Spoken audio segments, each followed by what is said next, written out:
안녕하세요. 운수 좋은 날입니다. 오늘은 1954년생 갑오색 말띠의 2026년 토정 비결을 전해드립니다. 이번에는 병오년, 하늘도 땅도 모두 불의 기운을 품은 해로 당신의 타고난 불기운이 세상과 직접 부딪히는 시기입니다. 그만큼 뜨겁고 그만큼 결과가 확실한 한 해가 될 것입니다. 올해의 기운 병오년, 불이 겹치면 세상이 눈부시다. 2026년은 병오년입니다. 하늘의 기운은 병화, 땅의 기운은 오화. 즉 불이 하늘과 땅을 모두 덮은 해입니다. 이건 세상의 속도가 가파르게 오르고 사람의 감정과 열정이 한꺼번에 폭발하는 시기라는 뜻입니다. 이런 해에는 누군가는 번성하고 누군가는 소모됩니다. 불은 태우기도 하지만 빛나게도 하거든요. 결국 그 차이는 무엇을 태우느냐입니다. 욕심을 태우면 빛이 나고 고집을 태우면 길이 열립니다. 갑오생은 본래 하늘의 기운이 갑목, 땅의 기운이 오화입니다. 즉 나무가 불 위에 놓인 구조죠. 명리학적으로 보면 이는 창조와 추진의 상징입니다. 새로운 것을 만들어내고 어려움을 뚫고 나가는 힘이 강합니다. 다만 불 위의 나무는 언제든 타버릴 위험이 있으니 균형이 중요합니다. 불의 해에 태어난 불의 사람에게 올해는 심판이자 갱신의 해입니다. 그동안 억눌렸던 일이 터지고 숨겨진 실력이 드러나며 마음속의 진심이 세상으로 나오는 시기입니다. 즉 불의 진심이 빛으로 바뀌는 해. 욕심이 아니라 열정으로 불이 타야 길이 열립니다. 갑오생의 본래 기운 의지의 불, 그러나 감정의 바람에 약하다. 1954년생 말띠는 갑목과 오화가 결합한 사람들입니다. 나무는 자라려 하고 불은 타오르려 합니다. 둘 다 강한 에너지이기 때문에 이 구조의 사람은 평생 달리는 인생을 살아갑니다. 쉬는 것보다 일할 때 편하고 멈추면 불안해지는 기운이죠. 이런 갑오생에게 2026년은 자신을 다시 확인하는 시기입니다. 그동안 쌓은 인생의 뿌리가 단단했는지 혹은 열정이 내 자신을 소모시키지 않았는지를 돌아보는 시기이기도 합니다. 불의 기운이 강할 때는 주변의 반응에 예민해집니다. 작은 말에도 상처받고 사소한 일에도 감정이 흔들릴 수 있습니다. 그럴수록 기억해야 할 한 문장은 이겁니다. 불은 불을 만나면 더 뜨겁지만 불끼리는 서로를 태우지 않는다. 즉 올해는 사람 간의 감정 충돌이 많지만 그 속에서도 진심이 오가면 관계는 더 깊어집니다. 갑오생은 단단한 성격 속에 놀라운 유연함을 가진 사람입니다. 한번 마음먹으면 오래가지만 상대의 입장을 한번 이해하기 시작하면 완전히 달라지죠. 2026년은 그 이해의 능력을 다시 꺼내는 해입니다. 총은 불에 내 안의 불길을 다스리면 세상이 밝아진다. 올해의 갑오생은 불과 빛의 경계에 서 있습니다. 즉 같은 열정이 빛이 되느냐 피로가 되느냐의 갈림길에 서 있다는 뜻입니다. 상반기에는 몸보다 마음이 먼저 지칩니다. 세상의 속도에 휩쓸리고 사람의 말에 예민해질 수 있습니다. 3월에서 6월 사이에는 감정의 온도를 낮추는 것이 복입니다. 이 시기에는 한 번 더 생각하고 말하기가 가장 큰 보호막이 됩니다. 하반기로 가면 기운이 완전히 달라집니다. 9월 이후에는 내면이 고요해지고 오랫동안 미뤄왔던 일의 결실이 눈에 보이기 시작합니다. 누군가는 명예로 누군가는 금전으로 복을 받게 됩니다. 특히 10월은 올해의 가장 밝은 달입니다. 불의 해 중에서도 조화의 불이 작용하는 시기로 그동안 막혔던 흐름이 자연스럽게 풀리고 좋은 인연, 좋은 기회가 이어지는 달입니다. 건강으로는 순환계, 심혈관계, 소화기 쪽의 관리가 필요합니다. 불의 해에는 피로가 열로 바뀌어 체온이 높아지고 수면의 질이 떨어질 수 있습니다. 물을 충분히 마시고 일정한 수면 시간을 지키는 것이 중요합니다. 요약하자면 올해의 총우는 불의 기운을 다스리는 자, 세상을 밝힌다. 즉 성급한 마음을 내려놓고 중심을 지키면 2026년은 평생 기억될 복의 해가 됩니다. 4. 사업은 뜨거운 시기지만 진짜 기회도 불 속에 있다. 사업운과 직장은 모두 상반기는 시험, 하반기는 결실의 구조입니다. 불의 기운이 겹치는 올해는 세상의 흐름이 빠르고 사람들의 마음도 쉽게 바뀝니다. 그만큼 기회도 많지만 실수도 잦습니다. 상반기에는 확장보다 정리가 복입니다. 기존의 일 익숙한 사람, 오래된 거래처를 우선 챙겨야 합니다. 새로운 제안이 많겠지만 그중 절반은 실속이 없습니다. 5월, 6월에는 계약 문서 투자와 관련된 일에서 주의가 필요합니다. 눈에 보이는 이익보다 지속 가능한가를 기준으로 판단하세요. 하반기에는 기운이 완전히 달라집니다. 8월 이후에는 재정비와 확장이 동시에 일어납니다. 9월부터는 오랜 노력이 결실로 이어지고 10월에는 성과가 구체적인 보상으로 나타납니다.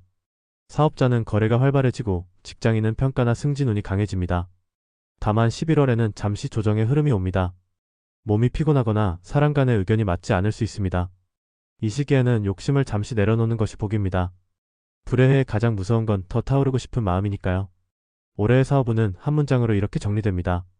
불 속에서도 태우지 않고 빛으로 쓰면 복이 된다. 즉 열정은 살리고 성급함은 버리면 2026년은 당신의 이름이 다시 세상에 빛나는 해가 됩니다.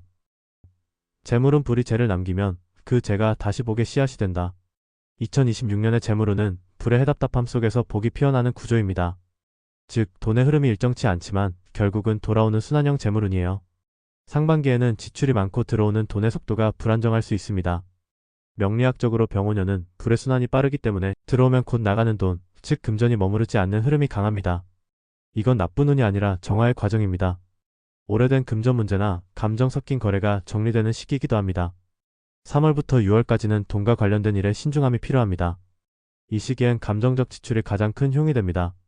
누군가의 부탁을 들어주거나 체면을 세우기 위한 지출이 늘 수 있습니다.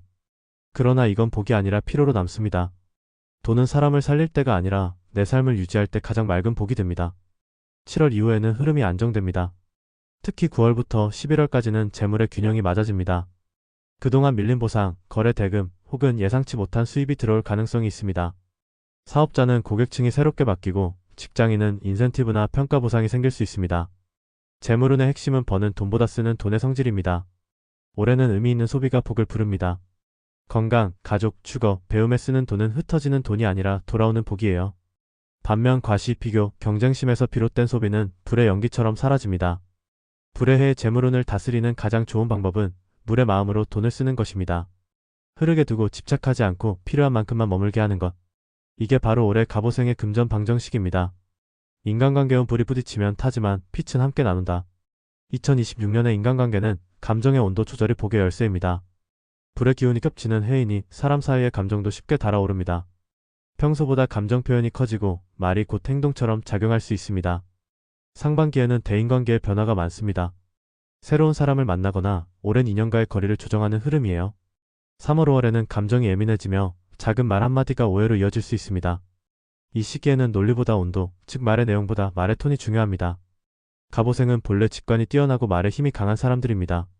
그래서 한마디가 누군가에겐 깊이 박힐 수 있습니다. 올해는 그만큼 언어를 다스리면 인연의 폭이 넓어집니다. 무심한 위로 한마디, 작은 배려 하나가 큰 복으로 돌아옵니다. 하반기에는 관계의 안정기가 찾아옵니다. 7월 이후에는 오랫동안 소원했던 사람과 다시 연락이 닿을 수 있고 가족 간의 오해도 풀리는 시기입니다. 특히 9월과 10월은 인연의 회복기로 그동안 끊어졌던 인맥이나 지인과의 소통이 복이 됩니다. 가족관계는 전반적으로 따뜻합니다. 손주의 성취, 자녀의 일에서 보람을 느끼는 흐름이 강합니다. 다만 11월에는 가족 내에 작은 갈등이 생길 수 있으나 그건 감정의 정리 단계로 오래가지 않습니다. 말을 줄이고 웃음을 늘리면 금세복으로 바뀝니다. 올해는 가족과의 정이 다시 따뜻하게 이어지는 시기입니다. 오랜 시간 묵혀둔 서운함이나 오해가 풀리고 자녀나 손주 세대와의 관계에서도 유대감이 깊어집니다. 특히 손주의 이야기를 듣고 공감해주는 태도가 복을 불러옵니다. 감정의 온도를 낮추고 말보다는 미소를 나누는 것이 길 안에입니다. 결국 올해의 인간관계운은 이렇게 정리됩니다. 불의 세상에서 빛이 되려면 먼저 온도를 조절하라. 감정이 아닌 이해로, 속도가 아닌 여유로 대할 때 사람의 운은 그 자체로 복으로 변합니다. 월별 운세 불의 강약으로 보는 12달의 길. 1월 마음의 불이 조용히 피어나는 달. 큰 변화보다 준비의 시간으로 삼으세요. 2월 주변의 기운이 활발합니다. 가족, 친구, 직장 모두 분주한 달입니다. 3월 감정의 기복이 커집니다. 말보다 침묵이 복이 됩니다. 4월 재물운 상승기. 지출은 많지만 좋은 방향으로 쓰이는 달입니다. 5월 건강은 주의. 피로가 누적되기 쉬우니 충분히 쉬세요. 6월 1의 속도가 느려지는 달. 결정을 미루면 오히려 복이 따릅니다. 7월 불의 기운이 최고조에 달함. 감정과 피로가 모두 높습니다. 휴식이 최선의 전략입니다. 8월 기운이 다시 상승합니다. 막혔던 일의 흐름이 트이기 시작합니다. 9월 대길의 달. 인연, 재물, 일의 흐름 모두 조화로운 시기입니다. 10월 성과의 달. 그동안의 노력이 눈에 보이는 결과로 이어집니다. 11월 감정의 피로 누적 주의. 작은 일에도 예민해질 수 있으니 일찍 귀가하세요. 12월 평온과 감사의 달. 내년의 기운이 서서히 들어옵니다. 올해의 정리를 잘 마무리하세요. 마무리 불이 겹쳐도 태우지 않으면 그 빛은 길이 남는다. 1954년생 갑오생에게 2026년은 자신의 본래 기운인 불이 세상과 다시 만나는 해입니다. 즉, 자신의 기운이 세상에 시험받는 해이자 다시 빛나는 해죠. 올해는 노력의 결과가 명확히 드러납니다. 좋은 사람은 더 가까워지고 불필요한 인연은 자연스럽게 멀어집니다. 그 과정이 때로는 고독하게 느껴질 수 있지만 그 고요함 속에서 내면의 불길은 더욱 깊어집니다. 이 시기의 불은 파괴가 아닌 정화입니다. 오래된 후에 남의 시선, 묵은 감정을 태워버리고 새로운 시작을 준비하는 과정이에요. 그러니 2026년의 갑오생에게 전하고 싶은 말은 하나입니다. 불을 두려워하지 마세요. 그 불은 당신의 빛입니다. 당신의 뜨거움은 타오르는 욕망이 아니라 세상을 밝히는 등불로 쓰이게 될 것입니다. 운수 좋은 날이었습니다. 감사합니다.